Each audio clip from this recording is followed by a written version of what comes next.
was a loving grandmother, the kind who spent a lifetime quietly saving money just to see her grandchildren's faces light up on Christmas morning. But one day, I discovered my savings had vanished, stolen by the very grandchildren I had cherished, so they could buy themselves new gadgets. The family only laughed, brushing it off, telling me I was too old to worry about money. They thought I would accept it. They thought I would stay silent. But instead, I decided to teach them a lesson. What did I do with their presents? Let's just say, my plan made them regret their betrayal and gave them a Christmas lesson they would never forget. If this story resonated with your soul, click subscribe and let me know in the comments which city or country you're listening from. I'm truly curious to know where you're tuning in from. I was 74 years old that crisp December morning in 2024. A retired school teacher named Margaret Alice Robinson, living in the small town of Willow Creek, Ohio, a place where the winters were long and the community tight-knit. My little house on Maple Street sat at the edge of town, a quaint two-story cottage with white shutters and a wraparound porch that I'd painted pale blue the summer before. I had always loved that house. It had been my sanctuary since my husband, Henry, passed away 10 years prior, leaving me with memories of our 40 years together and a quiet life to fill with new routines. That morning, I woke up earlier than usual, the soft light of dawn filtering through the lace curtains in my bedroom. I slipped into my favorite cardigan, a soft lavender one I'd knitted myself, and tied my gray hair into a loose bun. My joints ached a little as I descended the creaky wooden stairs, a reminder of my age, but I had always been stubborn about keeping active. The kitchen was my favorite room in the house, with its checkered linoleum floor and the old oak table Henry had built when we first moved in. I opened the curtains to let the pale winter light flood in, revealing the frost that clung to the window panes like delicate lace. I shuffled over to the counter and started my morning ritual, brewing a pot of coffee in the same percolator I'd used since the 1970s. The rich aroma filled the air as I pulled out a mixing bowl and began preparing dough for cinnamon rolls, a recipe I'd perfected over decades. Baking had always been my way of showing love, a tradition I'd carried over from my own grandmother, who taught me how to knead dough when I was just a girl. I could still hear her voice in my head, telling me to be patient, to let the dough rise slowly for the best results.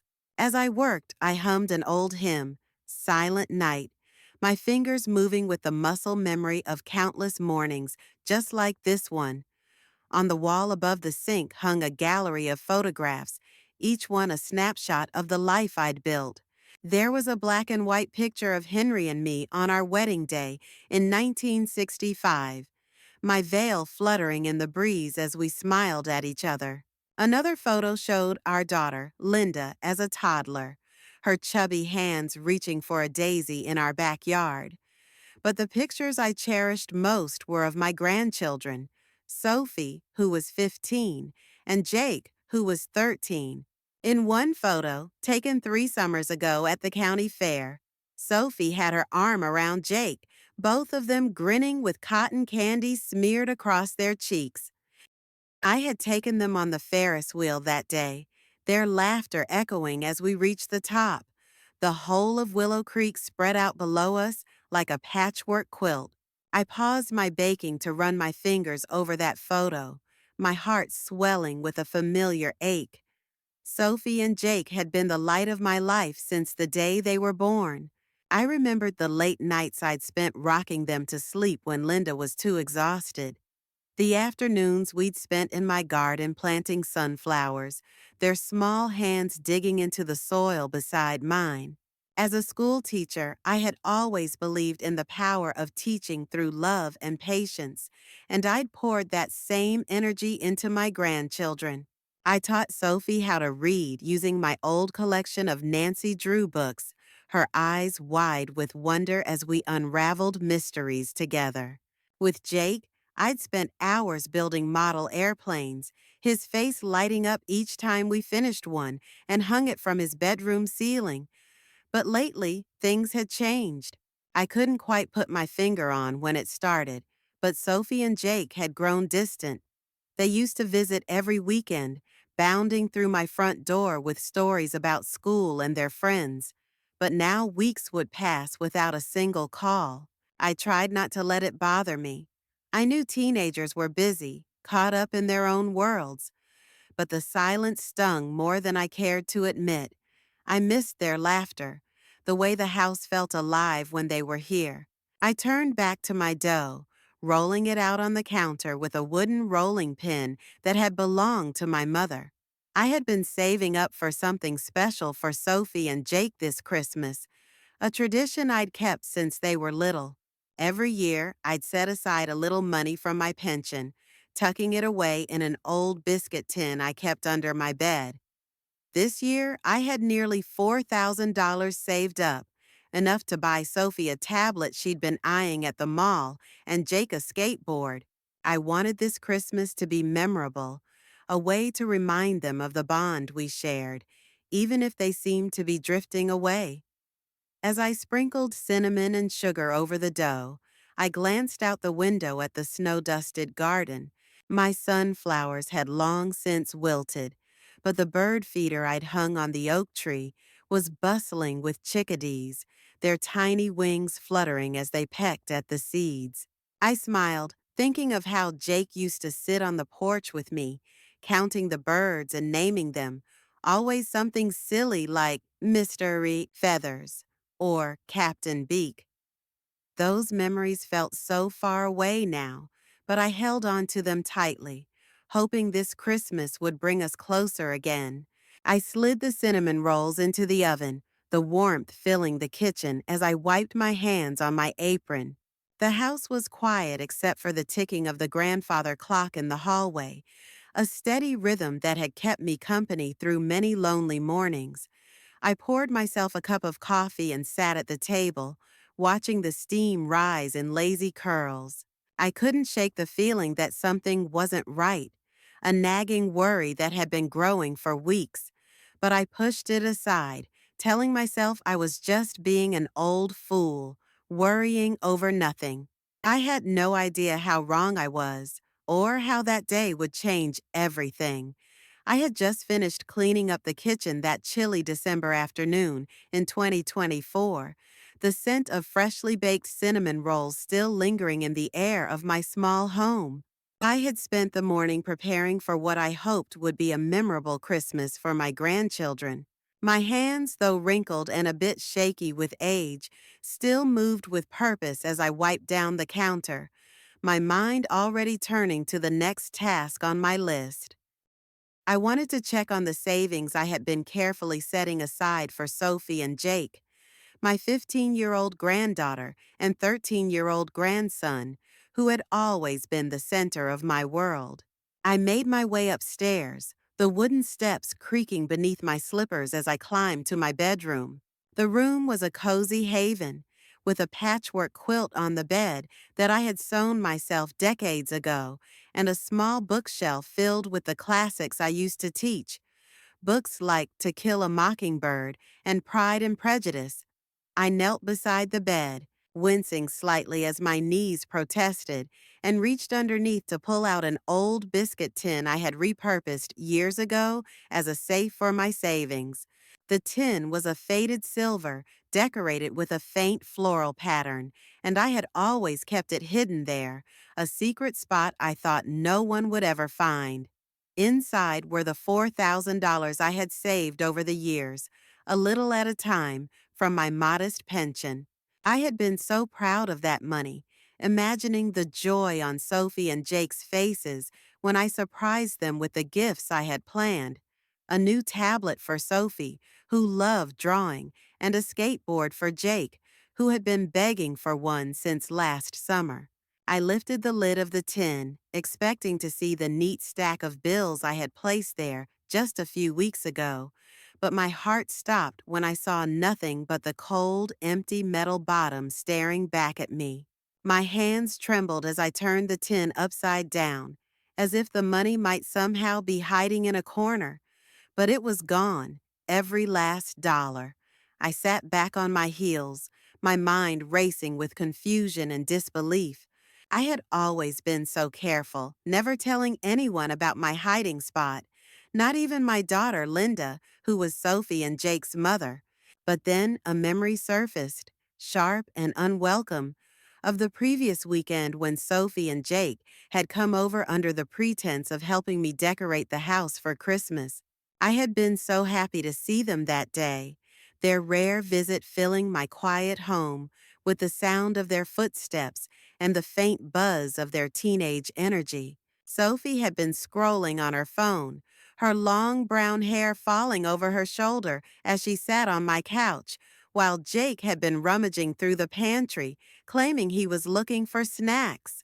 I had been in the living room, stringing lights on the small Christmas tree I had bought, when I noticed Jake wander upstairs for a moment. I hadn't thought much of it at the time.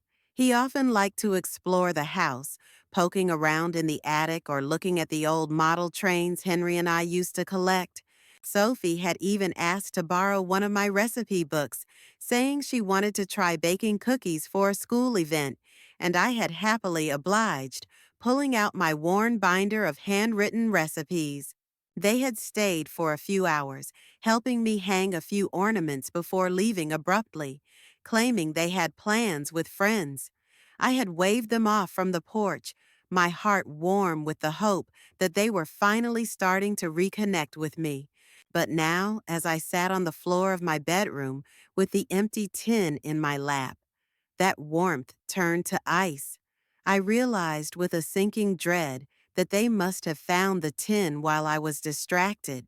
The thought of my own grandchildren stealing from me felt like a knife twisting in my chest. I had raised them with love, spent countless afternoons reading to them, baking with them, teaching them right from wrong, or so I thought. I remembered the way Sophie used to curl up beside me on the couch, her head on my shoulder as I read her fairy tales, and how Jake would follow me around the garden, asking endless questions about the flowers. They had been such sweet children, but somewhere along the way, they had changed, and I hadn't wanted to see it until now. I forced myself to stand, my legs shaky as I made my way to the phone on my nightstand. I needed answers, and I needed them now. I called Linda, my fingers fumbling with the buttons as I waited for her to pick up. When she finally answered, I could hear the noise of her busy household in the background, dishes clattering, the TV blaring, and I got straight to the point, asking if she knew anything about the missing money. There was a long pause on the other end, and then Linda sighed, her tone dismissive as she admitted that Sophie and Jake had taken the money. They had wanted new gadgets.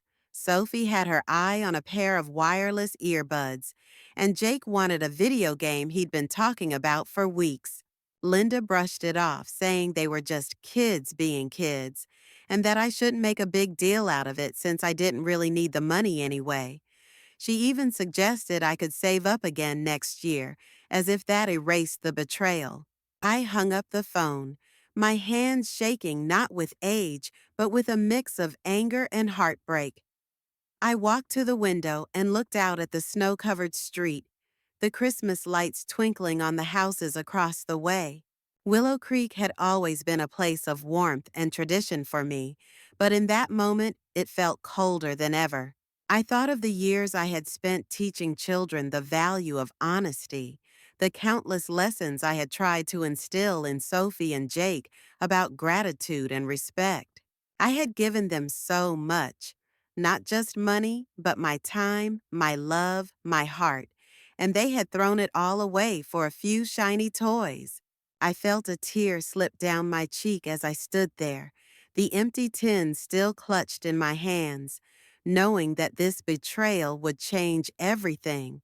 The evening after I discovered my stolen savings felt heavier than any I had experienced in my 74 years. I was Margaret Alice Robinson, a retired school teacher, living in the quiet town of Willow Creek, Ohio, a place where I had built a life of love and tradition over decades.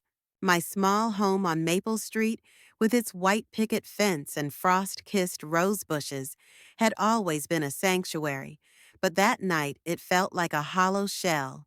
The betrayal of my grandchildren, Sophie and Jake, who had taken the $4,000 I had saved for their Christmas gifts, left a wound in my heart that seemed to deepen with every passing hour.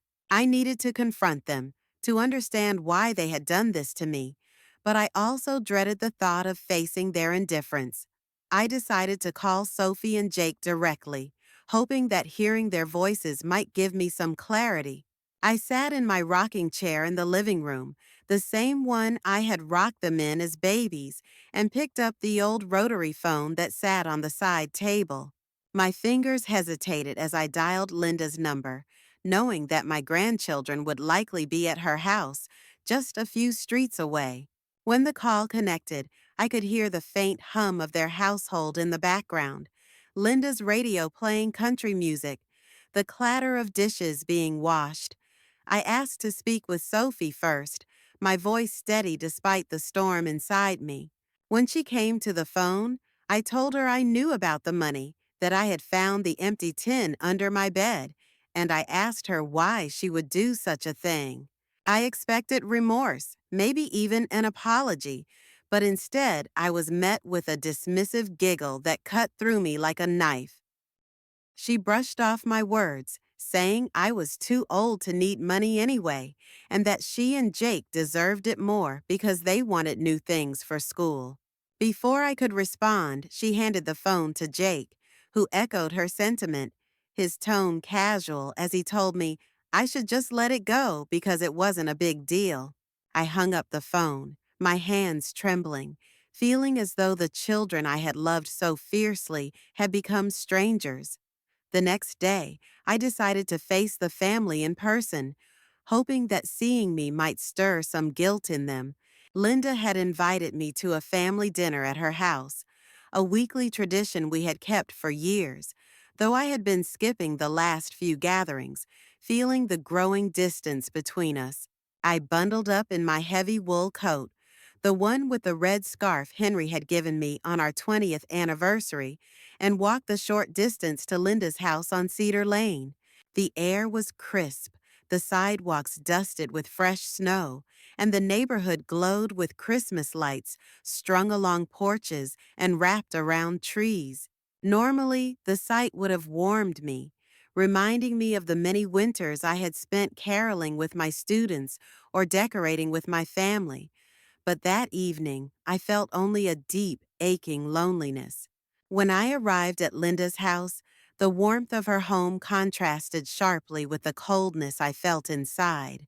The living room was crowded with relatives, Linda and her husband, Tom, my younger brother, Ed, and his wife, Clara, along with Sophie and Jake, who were sprawled on the couch, their eyes glued to their phones. The dining table was set with a red checkered tablecloth, and the smell of roasted chicken and mashed potatoes filled the air, a meal I had taught Linda to make when she was a teenager. I took off my coat and sat at the table, trying to muster a smile as I greeted everyone. But the weight of what had happened pressed down on me. I waited until we were all seated, the clinking of silverware against plates filling the silence, before I brought up the stolen money. I explained how much it had hurt me, how I had saved that $4,000 over years to give Sophie and Jake a special Christmas, and how their actions had broken my trust. I had hoped for understanding, for someone to take my side, but instead I was met with a wall of indifference. Linda sighed, stirring her mashed potatoes as she told me I was overreacting, that the kids were just being impulsive and that I should forgive them because they didn't mean any harm. Tom nodded in agreement, his eyes barely lifting from his plate as he muttered something about how teenagers make mistakes. Ed and Clara exchanged a glance. Then Clara reached over to pat my hand, her tone patronizing as she said I was being too sensitive, that I needed to move on because family was more important than money. Sophie and Jake didn't even look up from their phones, their fingers tapping away, as if I hadn't spoken at all. I felt a lump rise in my throat, my chest tightening with the realization that no one in this room cared about my pain. They had all chosen to side with the children, dismissing my feelings as if I were a foolish old woman who didn't matter. I left the dinner early, unable to bear the weight of their apathy any longer. I walked home through the snowy streets, the cold biting at my cheeks as tears welled in my eyes. The Christmas lights that had once brought me joy now seemed to mock me, their cheerful glow a stark contrast to the darkness I felt inside. When I reached my house, I went straight to the kitchen and sat at the table, staring at the empty biscuit tin I had left on the counter. I ran my fingers over its faded floral pattern, remembering the years I had spent filling it with love and hope for my grandchildren. I thought of the countless sacrifices I had made, skipping small luxuries like new clothes or a vacation so I could save for them, believing that they would appreciate the gesture. But now I saw the truth. My family had taken me for granted, and their betrayal was more than just the stolen money. It was the way they had turned their backs on me when I needed them most. I wiped away my tears, a flicker of resolve beginning to form in my heart, knowing that I couldn't let this go unchallenged. The morning after that disastrous family dinner in December 2024, I woke up with a heaviness in my chest that wouldn't lift. I was Margaret Alice Robinson, a 74-year-old retired school teacher, living alone in my quaint home in Willow Creek, Ohio, a small town where the winters were harsh and the sense of community had once been my comfort. But now that comfort felt like a distant memory. My grandchildren, Sophie and Jake, had stolen the $4,000 I had saved for their Christmas gifts, and my family had dismissed my pain, leaving me feeling more isolated than I ever had in my life. I lay in bed for a while, staring at the ceiling of my bedroom, the faded floral wallpaper, a reminder of happier times when my husband, Henry, and I had painted this room together. The ache of betrayal gnawed at me, but as the first light of dawn crept through the lace curtains, I knew I couldn't let this go. I had to do something. I pulled myself out of bed, my movements slow and deliberate, my joints protesting as I slipped into my worn housecoat and tied my gray hair into a loose bun. I shuffled downstairs to the kitchen, the heart of my home, where the air still carried the faint sweetness of the cinnamon rolls I had baked a few days earlier. The kitchen was my sanctuary, with its old oak table and the shelves lined with jars of homemade jam, each one labeled in my careful handwriting: strawberry, raspberry, peach. I had always found solace in this room, in the act of creating something with my hands, but that morning the space felt hollow. I brewed a pot of coffee, the familiar gurgle of the percolator the only sound in the quiet house, and sat at the table with a steaming mug, trying to make sense of the storm inside me. I couldn't stop thinking about the gifts I had bought for Sophie and Jake, the ones I had planned to give them on Christmas morning. They were stored in the hall closet, wrapped in bright red and green paper with little snowflake patterns, each package tied with a ribbon I had curled myself. I had spent weeks searching for the perfect presents: a sleek digital drawing tablet for Sophie, who had always loved art, and a high-quality skateboard for Jake, who had been begging for one after watching skaters at the park last summer. I had saved for years to afford those gifts, carefully setting aside small amounts from my pension, sacrificing little luxuries like new shoes or a trip to the city so I could see the joy on their faces. I had imagined their smiles, the way Sophie's eyes would light up when she saw the tablet, the way Jake would whoop with excitement as he tore open the wrapping to reveal the skateboard. But now those dreams felt tainted, poisoned by their betrayal. I stood up and walked to the closet, my slippers whispering against the hardwood floor. I opened the door and pulled out the two packages, setting them on the table in front of me. The sight of them brought a fresh wave of pain, but also a clarity I hadn't felt before. I realized that giving these gifts to Sophie and Jake would be like rewarding their behavior, as if their theft meant nothing, as if my feelings didn't matter. I had spent my career teaching children the importance of consequences, guiding them to understand right from wrong, and I couldn't let my own grandchildren escape that lesson. I had always believed in the power of love, but I also believed in justice, and I knew I had to act, not out of spite, but out of a need to reclaim my dignity and teach them something they would carry with them long after I was gone. I sat back down, the gifts still on the table, and took a sip of my coffee, the bitterness mirroring the taste in my mouth as I thought about my family's indifference. I remembered the way Linda had dismissed my hurt, the way Sophie and Jake had laughed off my pain, the way my brother and his wife had patronized me at the dinner table. I had given so much to this family, my time, my energy, my heart, and they had thrown it back in my face. I couldn't let that stand. I needed to do something that would make them see the weight of their actions, something that would show them I wasn't just a frail old woman to be taken advantage of. And then an idea began to form, one that felt both bold and right, a way to turn this betrayal into a lesson they wouldn't forget. I decided to sell the gifts. I wouldn't give Sophie and Jake the satisfaction of receiving what they clearly didn't deserve. Instead, I would take the money and donate it to a cause that mattered, a cause that would honor the values I had tried to instill in them: kindness, generosity, gratitude. I thought of the local children's shelter in Willow Creek, a place I had supported for years through bake sales and knitting drives. The shelter was always in need of funds, especially during the holidays, to provide warm clothes and toys for the children who had so little. I had visited the shelter many times, bringing blankets I had crocheted or cookies I had baked, and I knew how much even a small donation could mean to those kids.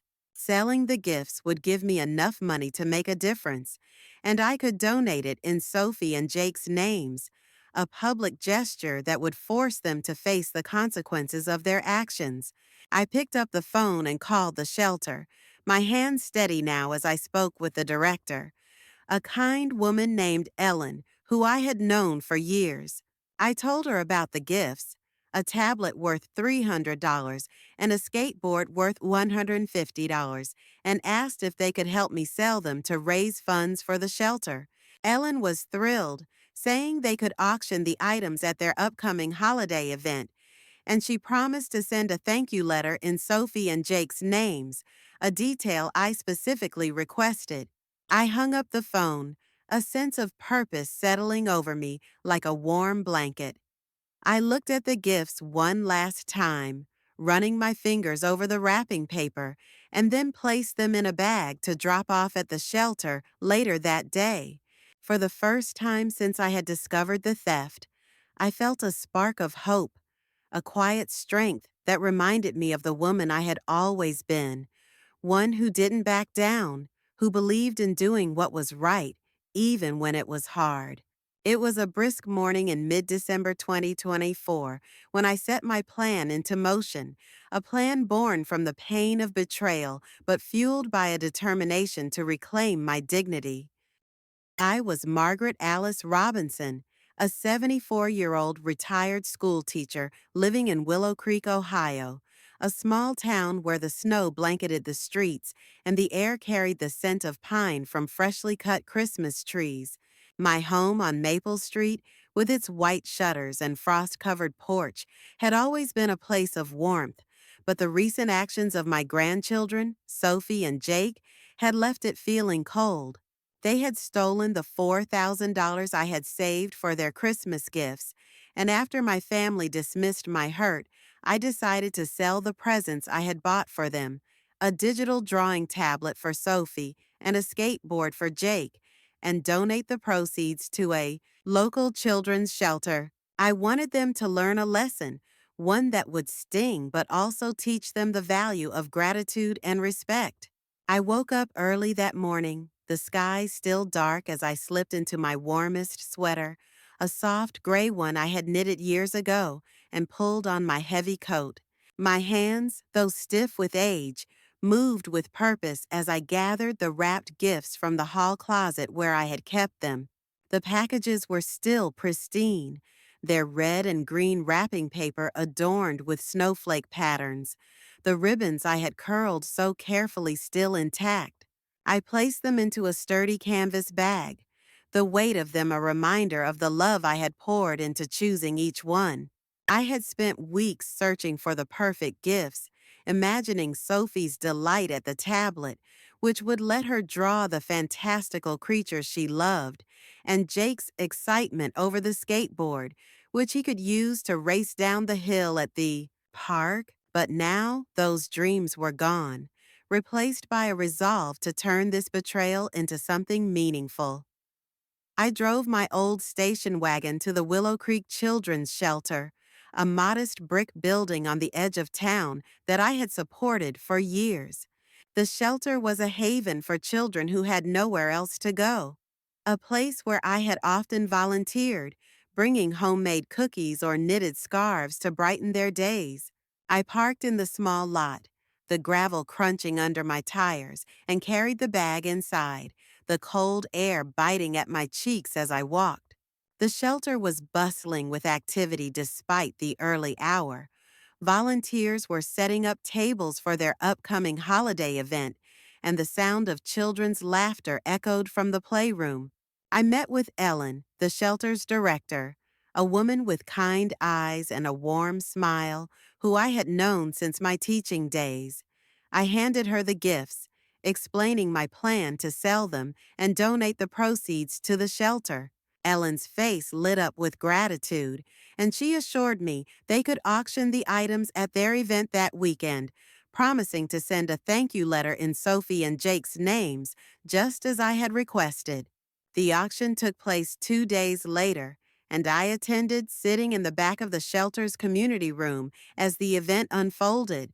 The room was decorated with paper snowflakes and strands of tinsel, and a small Christmas tree stood in the corner, its lights twinkling softly. I watched as the tablet and skateboard were presented to the crowd, the auctioneer describing them with enthusiasm while volunteers held them up for all to see. I felt a pang of sadness as I saw the gifts I had chosen with such care being passed to strangers, but that sadness was quickly replaced by a sense of purpose. The tablet sold for $320, and the skateboard went for $180, bringing in a total of $500 for the shelter. I smiled quietly to myself, knowing that the money would buy warm coats and toys for the children who needed them most. Children who would appreciate the kindness in a way my grandchildren had not.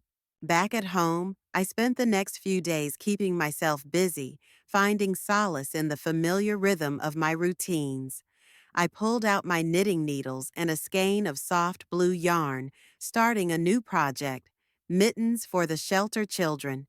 I sat by the window in my living room, the winter light casting long shadows across the hardwood floor, and worked steadily, my fingers moving with the muscle memory of countless projects.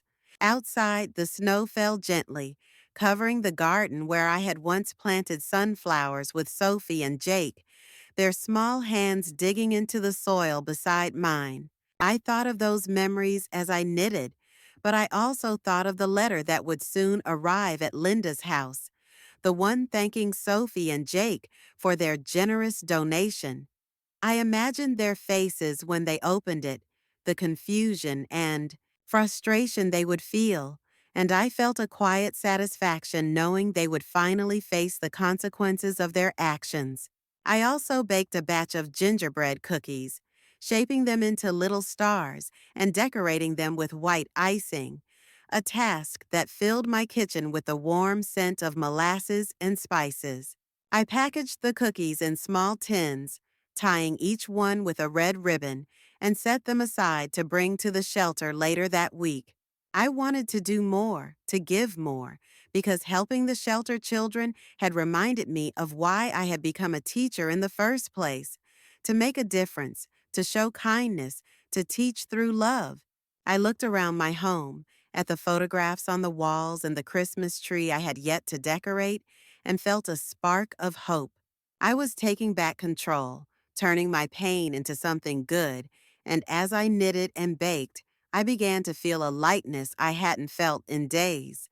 I knew the hardest part was still ahead, the moment when Sophie and Jake would learn what I had done. But for now, I focused on the present, on the small acts of kindness that were healing my heart, one stitch, one cookie, one moment at a time. It was Christmas Eve 2024, and the air in Willow Creek, Ohio, was thick with the scent of pine and the glow of holiday lights that adorned every house on Maple Street, including my own. I was Margaret Alice Robinson, a 74-year-old retired school teacher, standing in my cozy living room, the weight of my recent decisions settling around me like the snow outside. My small home, with its white shutters and frost-kissed windows, felt quieter than ever, but I had found a new sense of purpose in the wake of my grandchildren's betrayal. Sophie and Jake, my 15-year-old granddaughter and 13-year-old grandson, had stolen the $4,000 I had saved for their Christmas gifts, and after my family dismissed my pain, I sold the presents I had bought for them: a digital drawing tablet for Sophie and a skateboard for Jake, donating the $500 I earned to the local children's shelter. I had requested a thank you letter be sent in their names, and now, as the holiday approached, I braced myself for the moment they would learn what I had done. I spent the morning preparing for their visit, knowing they would come expecting the gifts I had always given them. I decorated my small Christmas tree, a modest fir I had bought from the lot in town, stringing it with the same ornaments I had used for decades: glass baubles that shimmered in the light, tiny wooden angels I had painted with my late husband, Henry, and strands of silver tinsel that caught the glow of the fireplace. I set out a plate of sugar cookies I had baked the day before, their edges dusted with red and green sprinkles, and brewed a pot of hot cocoa, the rich aroma filling the kitchen. My home looked festive, but my heart was a tangle of emotions. Part of me longed for the Christmases of years past, when Sophie and Jake would race through my door, their laughter filling the house. But another part of me knew those days were gone. I had placed 2 envelopes on the coffee table, each containing the thank you letter from the shelter, addressed to Sophie and Jake, and I waited, my hands folded in my lap, for the inevitable confrontation. The clock struck 3 in the afternoon when I heard the crunch of tires on the snowy driveway, followed by the sound of car doors slamming shut. I stood at the window, watching as Sophie and Jake emerged from their mother Linda's minivan, their faces lit with expectation as they bounded up the porch steps. Linda trailed behind them, her scarf wrapped tightly around her neck, her expression one of mild impatience, as if this visit were just another item on her holiday to-do list. I opened the door to let them in, the cold air rushing into the warmth of my home, and stepped aside as they entered, their boots leaving small puddles of melted snow on the hardwood floor. Sophie tossed her coat onto the couch, her long brown hair spilling over her shoulders, while Jake kicked off his sneakers, his eyes already scanning the room for the familiar sight of wrapped presents. I watched them, my heart aching with a mix of love and disappointment, knowing they had no idea what was coming.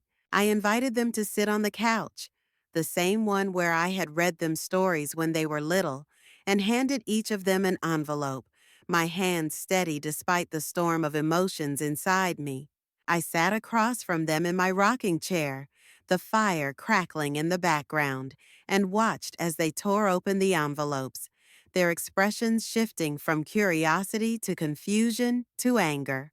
The letters from the shelter thanked them for their generous donation, explaining how the $500 from the sale of the tablet and skateboard had been used to buy winter coats and toys for the children in need. Sophie's face flushed red, her brows knitting together in frustration, while Jake's jaw dropped, his hands crumpling the letter as he looked up at me, his eyes wide with disbelief.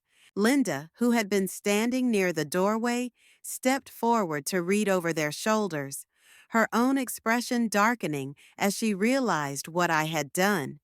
The room erupted into chaos, the warmth of the holiday atmosphere shattered by their reactions. Sophie threw the letter onto the floor, her hands clenched into fists, her voice rising in a way that made my heart sink. She accused me of ruining their Christmas, saying I had no right to sell their gifts, that I was being cruel and unfair. Jake joined in, his tone sharp as he tossed his letter aside, claiming I had embarrassed them by donating in their names, that I should have just forgiven them because it wasn't a big deal. Linda's anger was quieter but no less cutting. She crossed her arms, her lips pressed into a thin line, and told me I had gone too far, that I was punishing the kids for a mistake and making the whole family look bad. I sat there, my hands folded in my lap, letting their words wash over me like a bitter wind, but I refused to let their anger shake me. I explained my reasoning, my voice calm but firm, as I looked each of them in the eye. I told them that they had stolen from me, not just money but my trust, and that I couldn't let that go without consequences.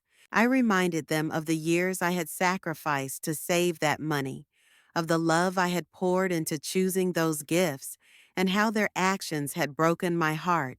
I said that the shelter children deserved the money more, that they would appreciate the kindness in a way Sophie and Jake clearly did not.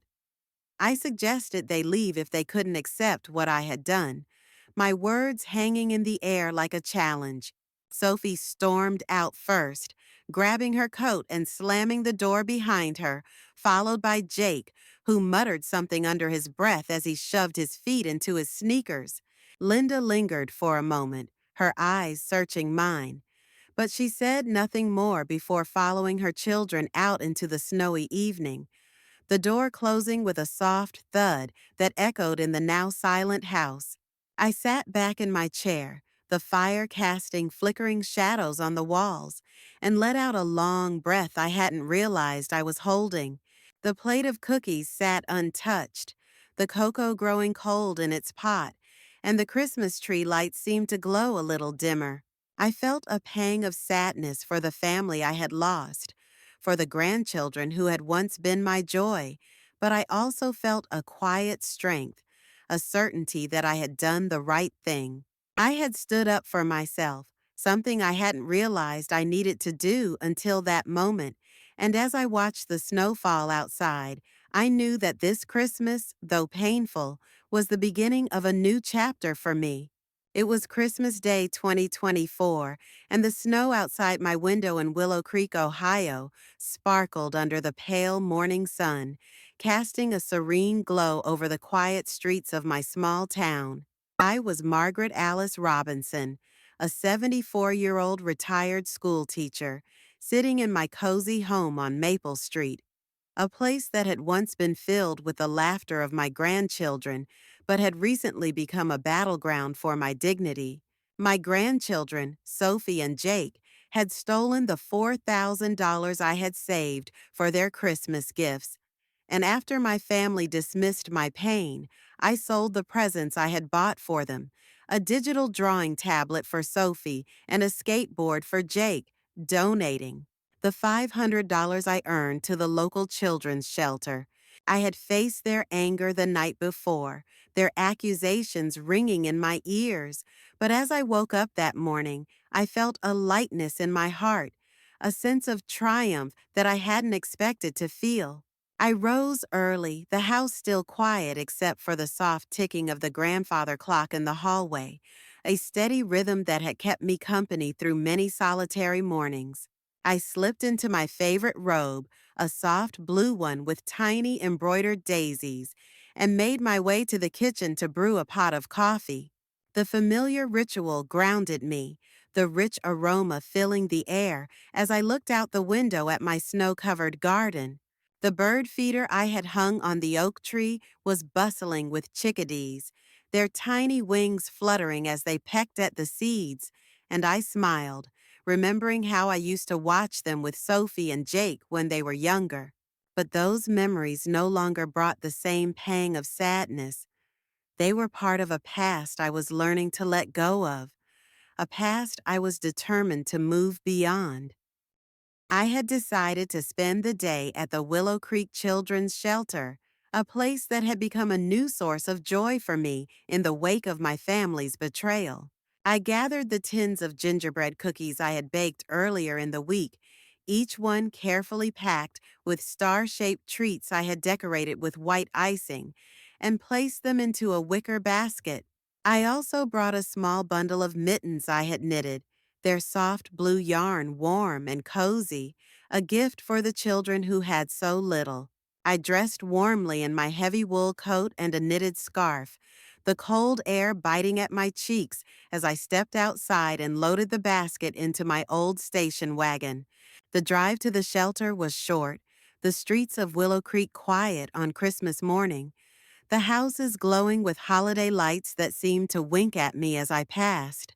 When I arrived at the shelter, the brick building was alive with activity, its windows adorned with paper snowflakes made by the children. I walked inside, the warmth of the space enveloping me as the sound of laughter and Christmas carols filled the air. The community room was decorated with a large Christmas tree, its branches heavy with handmade ornaments, and a long table was set up with hot chocolate and cookies for the children. I was greeted by Ellen, the shelter's director, who had become a dear friend over the years. She thanked me again for the donation, telling me how the $500 had bought winter coats for the children, ensuring they would be warm through the harsh Ohio winter. I set out my cookies and mittens on the table, watching as the children gathered around, their eyes wide with excitement as they each took a pair of mittens and a cookie, their small voices thanking me with a sincerity that warmed my heart. I spent the morning with the children, joining them in a game of charades and helping them string popcorn garlands for the tree. Their laughter was infectious, their joy a stark contrast to the coldness I had felt from my own family the night before. I sat with a little girl named Clara, who was 6 years old, her blonde curls bouncing as she showed me the drawing she had made of a snowman. I helped her glue on a tiny carrot nose, my hands steady as I worked, and I felt a peace settle over me, a peace I hadn't felt in weeks. These children, with their wide smiles and grateful hearts, reminded me of why I had become a teacher all those years ago, to make a difference, to bring light into the lives of those who needed it most. I realized that in giving to them, I had found a new family, one that appreciated my love in a way Sophie and Jake no longer did. When I returned home that afternoon, the sun was beginning to set, casting a golden glow over the snowy landscape. I lit the fire in my living room, the flames dancing in the hearth as I settled into my rocking chair with a cup of tea. I felt a sense of accomplishment, a quiet triumph that came from knowing I had turned my pain into something good. The shelter children had given me a gift far greater than any I could have bought. They had given me purpose, a reason to keep going even after my family had let me down.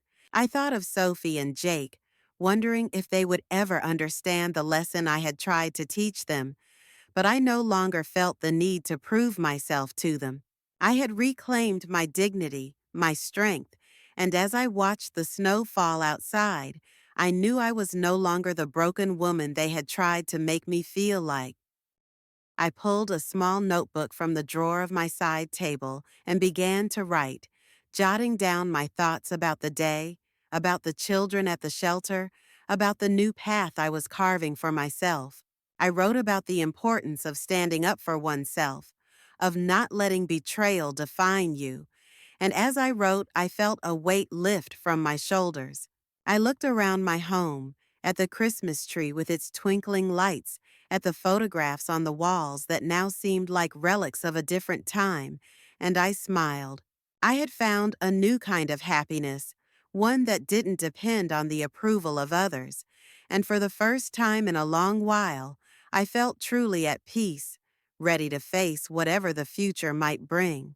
It was the day after Christmas 2024, and a gentle calm had settled over Willow Creek, Ohio, the small town where I had lived for most of my 74 years. I was Margaret Alice Robinson, a retired school teacher, sitting in my cozy home on Maple Street, the snow outside my window glistening like a blanket of diamonds under the late morning sun. My house, with its white shutters and frost-kissed porch, had seen many Christmases, but this one had been different, marked by a journey of pain and triumph that had changed me forever. My grandchildren, Sophie and Jake, had stolen the $4,000 I had saved for their Christmas gifts, and after my family dismissed my hurt, I sold the presents I had bought for them, a digital drawing tablet for Sophie and a skateboard for Jake, donating the $500 I earned to the local children's shelter. I had faced their anger on Christmas Eve, but the day at the shelter on Christmas had filled me with a renewed sense of purpose. And now, as I sat by the fire, I reflected on the lessons I had learned and the new path I was determined to walk. I woke up that morning with a clarity I hadn't felt in years, the kind of clarity that comes from letting go of what no longer serves you. I slipped into my favorite house coat, a soft green one with tiny embroidered leaves, and made my way to the kitchen, my slippers whispering against the hardwood floor. The house was quiet, the only sound the crackling of the fire I had lit in the living room, its warmth spreading through the space like a comforting embrace.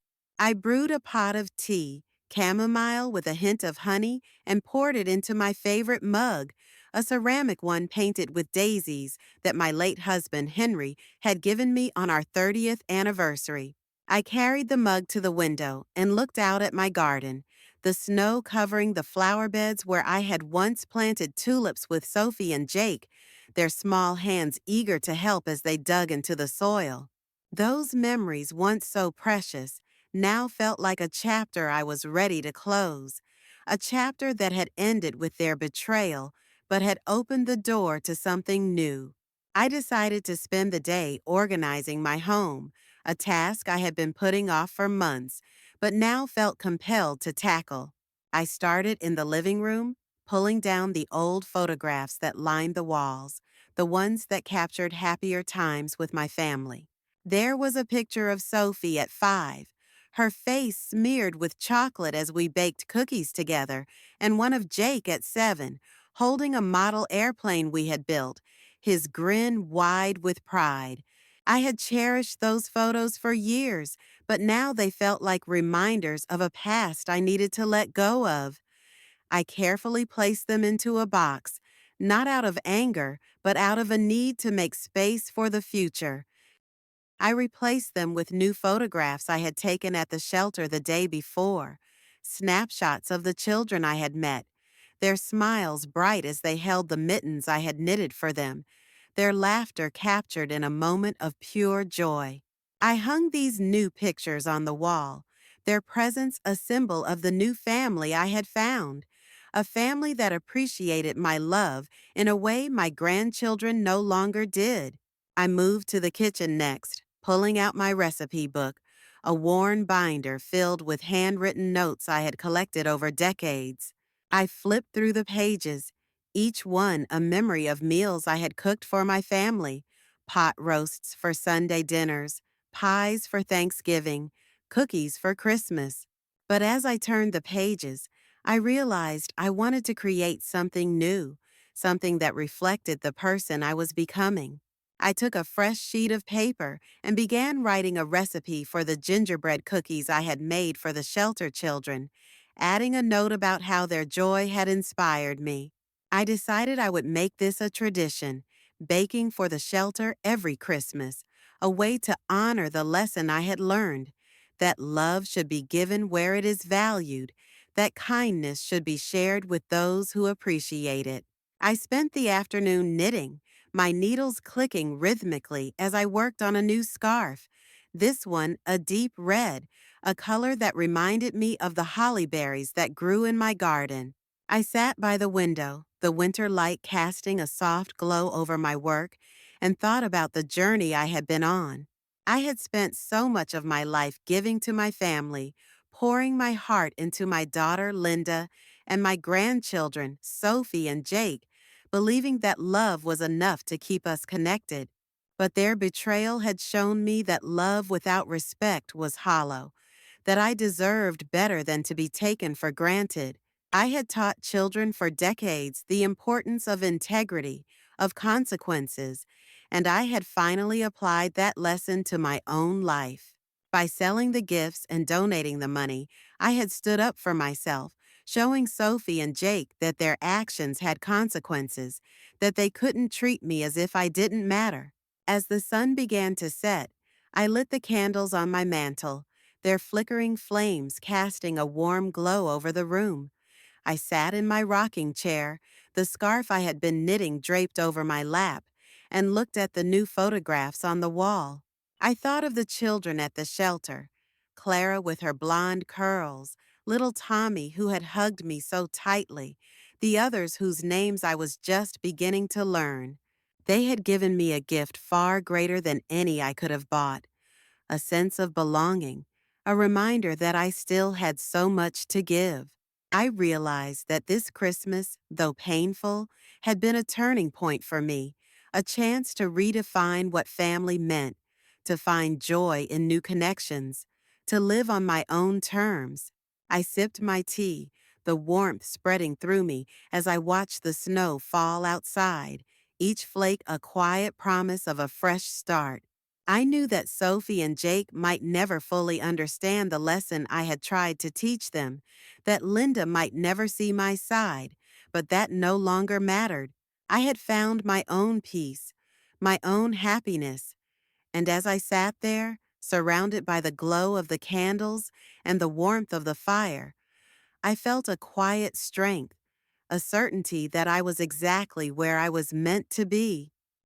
This new path, paved with kindness and self-respect, was one I would walk with pride, and I knew that every Christmas from now on would be a celebration of the woman I had become.